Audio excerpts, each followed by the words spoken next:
Okay, so this is foundational principles of morality. So how do we define morality? Now, technically, when we talk of morality, this is a quality of human acts. Okay? So again, when we talk of morality, this is a quality of human acts. No, and which ang tawag na rin sa kanila is right and wrong.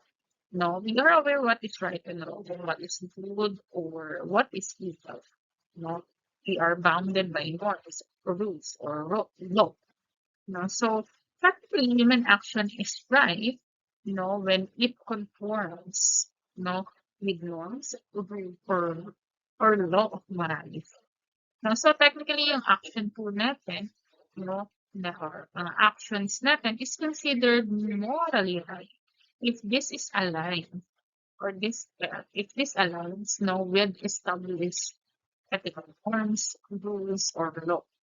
So in other words, yung action natin is morally acceptable if it is, if it complies, with accepted standards of conduct within a particular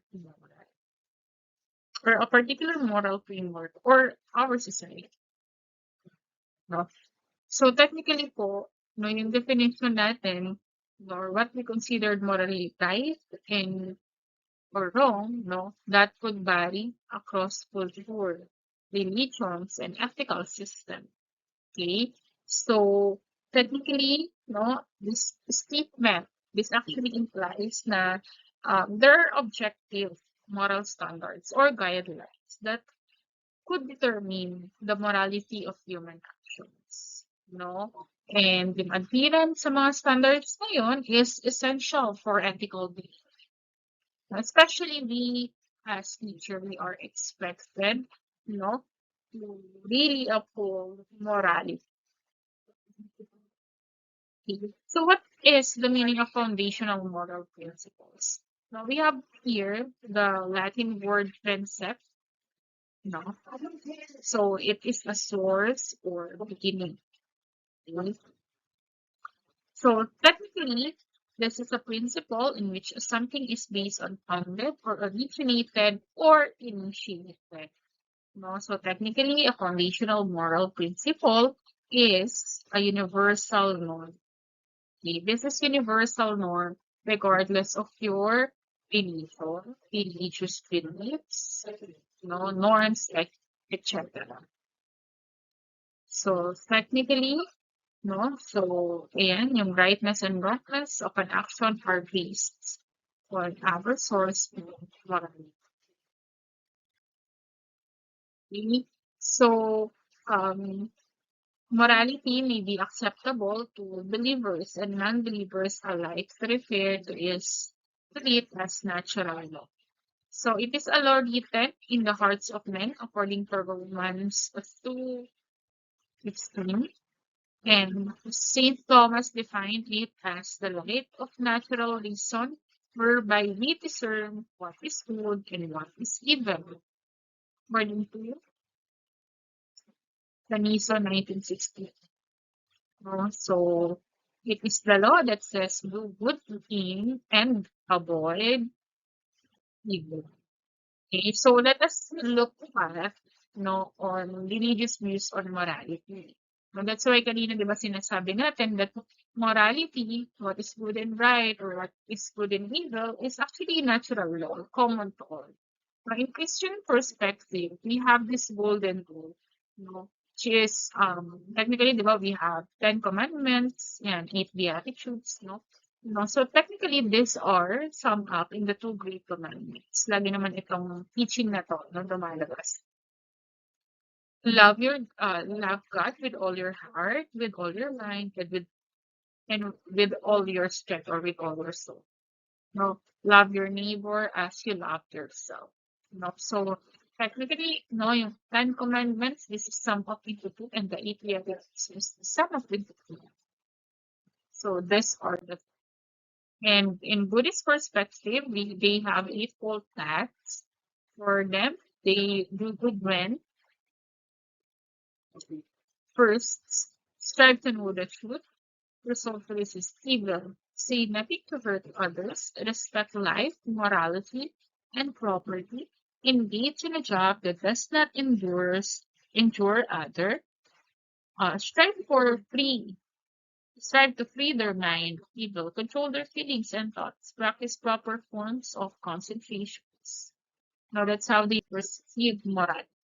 Islamic perspective, based on Islamic Quran, no, so this is what they believe in terms of morality, no, forbids lying, stealing, adultery, and murder. Honor your parents, kindness, slave, protection of orphan and widow, and charity to the poor. It teaches the virtues of faith in God, patience, kindness, honesty, industry, honor, courage, and generosity. It condemns mistrust, impatience, and cruelty. While in Muslim perspective, they have five pillars of Islam, and they are divided into five pillars. And also, we have prayer, self-purification by fasting, almsgiving, pilgrimage to Mecca for those who can. No, so technically, no, teacher is a person of good moral character.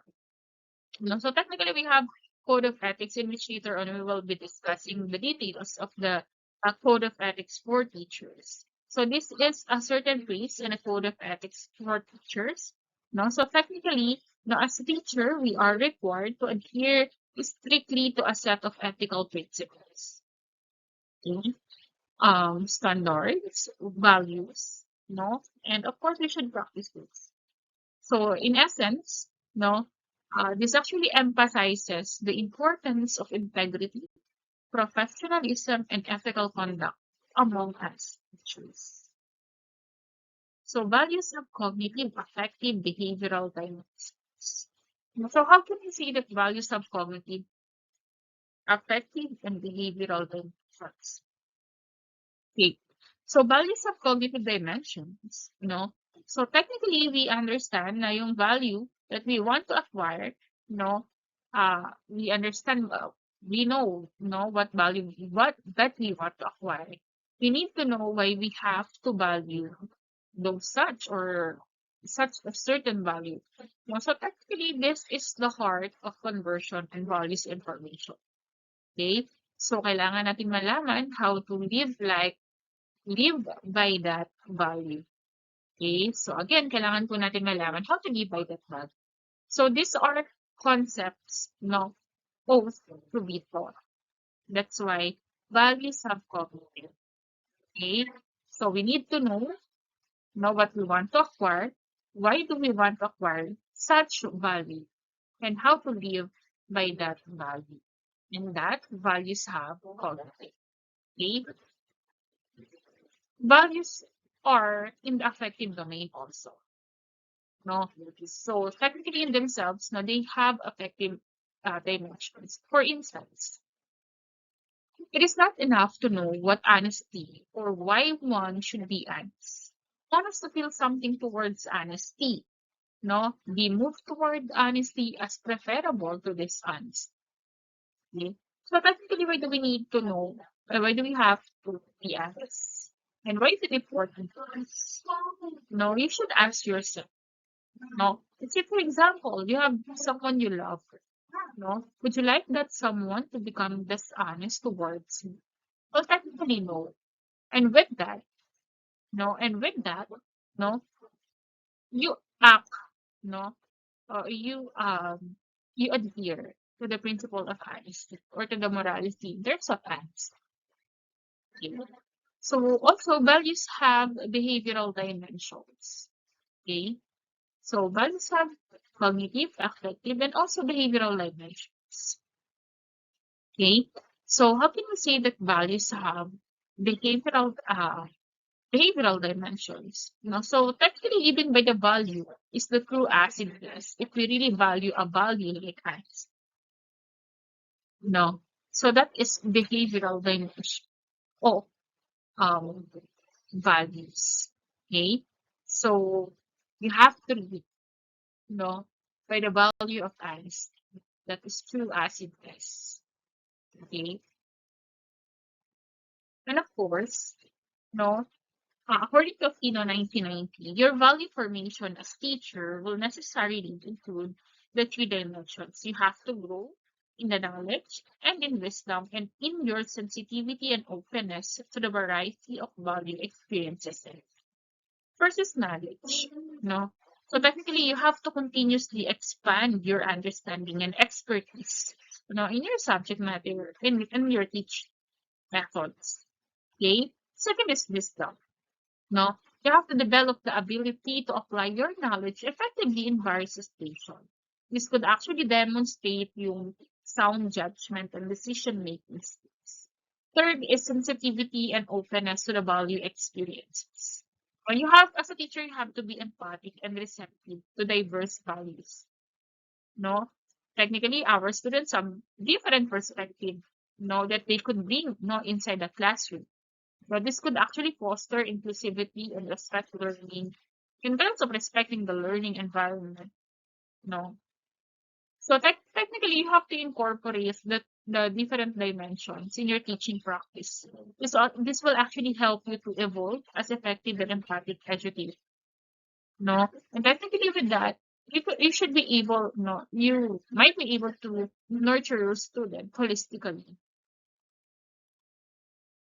And of course, according to Kelly 1965, now, training of the will must be essentially self-training. The habit of yielding to impulse results in the enfeeblement of self-control. The power of inhibiting urgent desires, of concentrating attention on more remote good, or reinforcing the higher but less urgent motives under those kind of attributes to disuse, etc., etc. So, what this passage all about? Now, this is about your willpower. No? So technically, this emphasizes yung importansya ng self-training and self-control, no, in order for you to shape your willpower. This is very hard, no, in shaping your in self-train in terms of self-training and self-control. This will actually shape your willpower. Now, the passage actually suggests that giving into impulsive desires weakens the self-control. Okay? So when you give into impulsive desires, this could actually weaken your self-control. This could lead to diminished ability to resist temptation. Okay?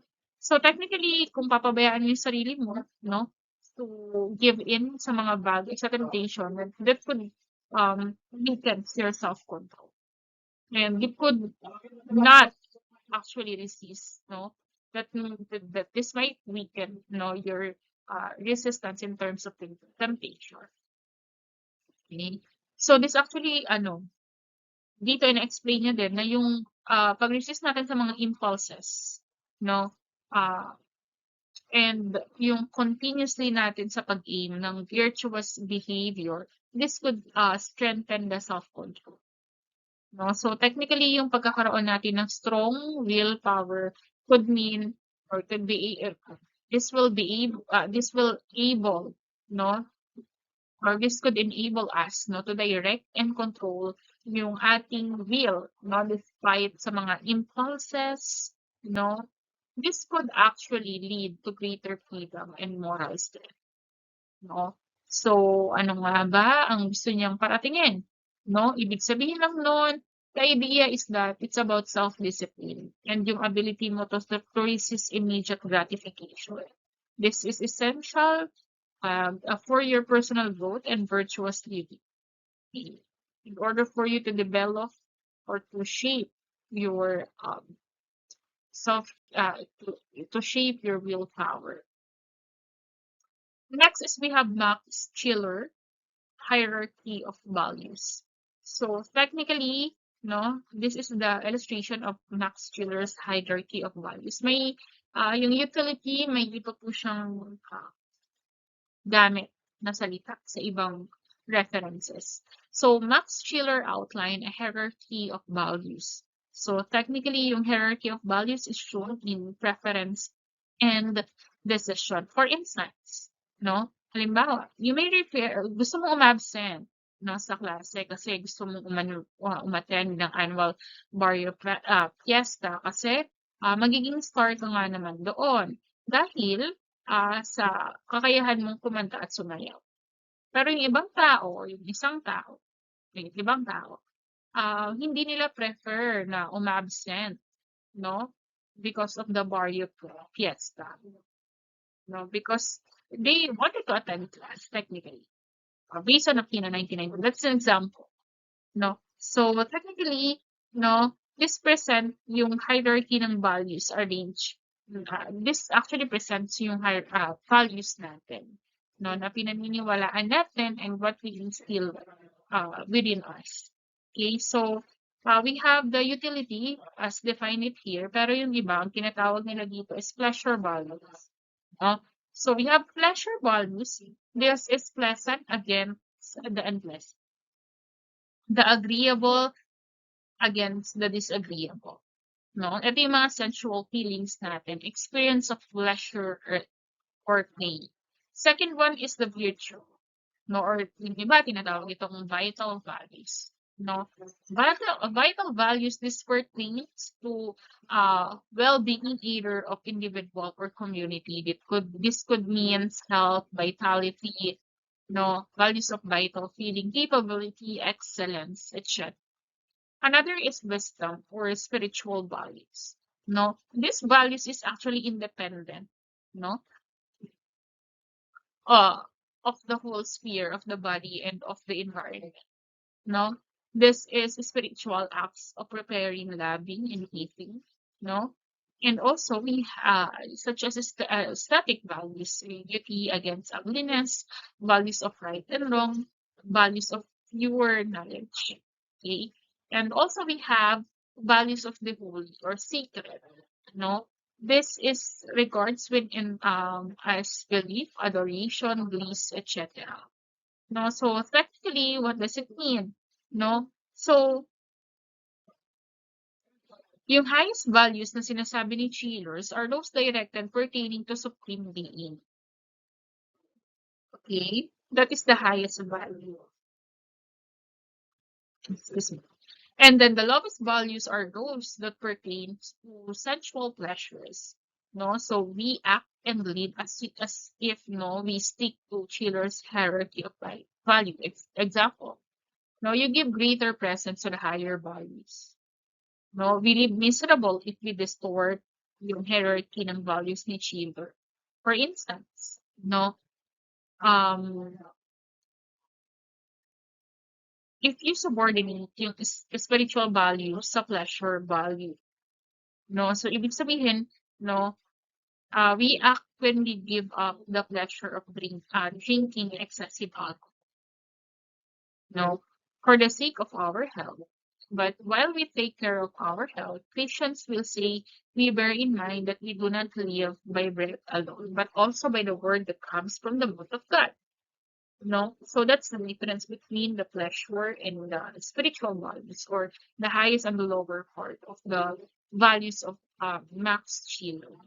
No, but technically this pertains to different kinds of values, whether it's in pleasure or in the higher perspective, no, or in the higher perspective or spiritual perspective.